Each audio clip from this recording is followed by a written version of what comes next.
வணக்கம் மந்த்ரா சேனலுக்கு உங்களை வரவேற்கிறேன். நம்ம இப்போ இந்த வீடியோல என்ன பார்க்க போறோம்னா, பில்லி சூனியம் நாகதோஷம் நீக்கும் கொடுமுடி மகுடேஸ்வரர் திருக்கோயில். நம் ஜாதகத்தில் உள்ள தோஷங்கள் நீங்கவும் மன அமைதி தரும் தலமாகவும் கொடுமுடி விளங்குகிறது.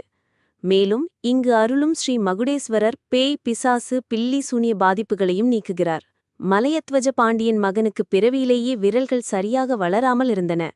கொடுமுடிநாதரிடம் வேண்டி 3 கோபுரங்களையும் மண்டபங்களையும் கட்டி பல திருப்பணிகள் செய்தார் மன்னர். பாண்டியன் மன்னரால் திருப்பணி செய்யப்பட்டதால் இத்தலம் பாண்டிக் கொடுமுடி ஆனது.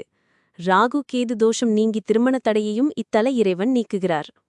மும்மூர்த்திகளான பிரம்மா விஷ்ணு சிவன் ஆகியோர் கோயில் கொண்டுள்ள தலம் இது. இங்கு மலையின் முடியே சிவலிங்கமாக காட்சியளிப்பதால் கொடுமுடி என பெயர் பெற்றது. இத்தலத்தில் எழுந்தருளியுள்ள சிவபெருமான் சுயம்பூ லிங்கமாவார்.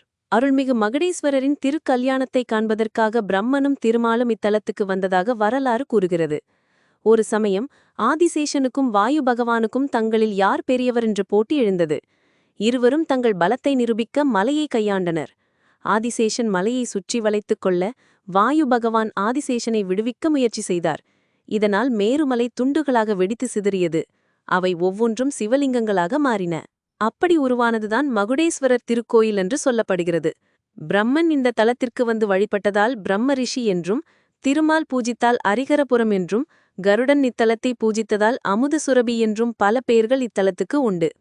வடக்கிலிருந்து தெற்காக ஓடிவரும் காவிரி நதி இங்கு கிழக்கு நோக்கி திரும்பி ஓடுகிறது.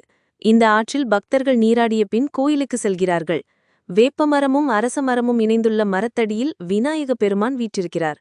இவருக்கு காவேரியிலிருந்து தண்ணீர் கொண்டு வந்து அபிஷேகம் செய்ய திருமண வரமும் குழந்தை பாக்கியமும் கிடைக்கும்.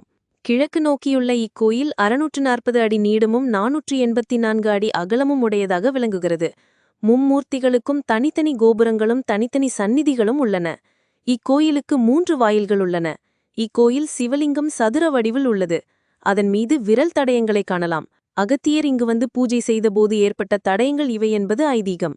மூலவர் சந்நிதியில் நர்த்தன விநாயகர், தட்சிணாமூர்த்தி, விஷ்ணு, பிரம்மா, துர்கை ஆகியோரை தரிசிக்கலாம். சுவாமி சந்நிதிக்கு வலப்புறம் அம்பாள் சந்நிதி அமைந்துள்ளது. இத்தலத்திலுள்ள வன்னிமரம் 2000 ஆண்டுகள் பழமையானது.